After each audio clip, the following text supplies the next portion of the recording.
একটা প্রশ্ন মানুষ খুব উত্থাপন করে যে দিবস পালন করা কেমনে শিরক।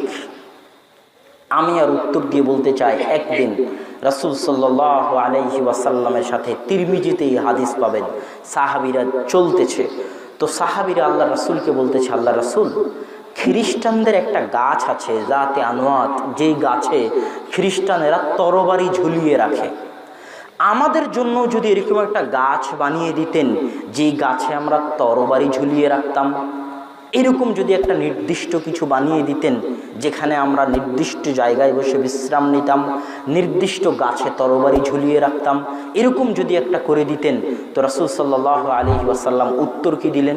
আশ্চর্য হয়ে যাবেন। আল্লাহ রাসূল উত্তর দিলেন, বাপরে বাপ, বলো কি তোমরা তো দেখছি মুসা আলাইহিস সালাতু ওয়াস সালামের নিকটে যারা বাছুরের পূজা করতে চেয়েছিল, গাভীর বাচ্চা বাছুরের পূজা করতে চেয়েছিল, তোমাদের দাবি তো তাদের মতো। আরেকটু বুঝেন, সাহাবীরা আল্লাহর রাসূলের কাছে একটা গাছ চাইলো, যে গাছের তরবারি ঝুলিয়ে রাখবে, যে গাছের নিচে বিশ্রাম করবে, আর আল্লাহর রাসূল কি বললেন? তোমরা তো দেখি মুসার সম্প্রদায় যেমন তার নিকটে একটা গাভী বাছুর চেয়েছিল যার পূজা করবে, তোমাদের দাবি তো দেখি তার মতো। কোথায় একটা নির্দিষ্ট গাছ চাওয়া আর কোথায় একটা গাভী বাছুরের ইবাদত করা, পূজা করা, দুটোর মধ্যে আসমান জমিন পার্থক্য। কিন্তু আল্লাহ রাসূল দুটোকে এক করে দিলেন। কেন?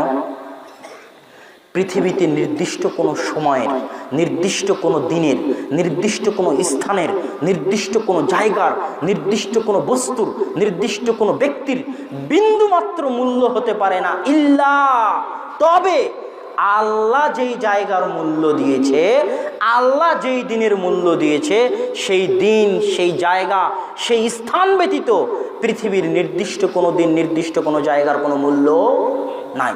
আল্লাহ বলেছে মক্কা মদিনা পবিত্র জায়গা, এর বাইরে পৃথিবীর দ্বিতীয় কোনো জায়গার মূল্য নাই।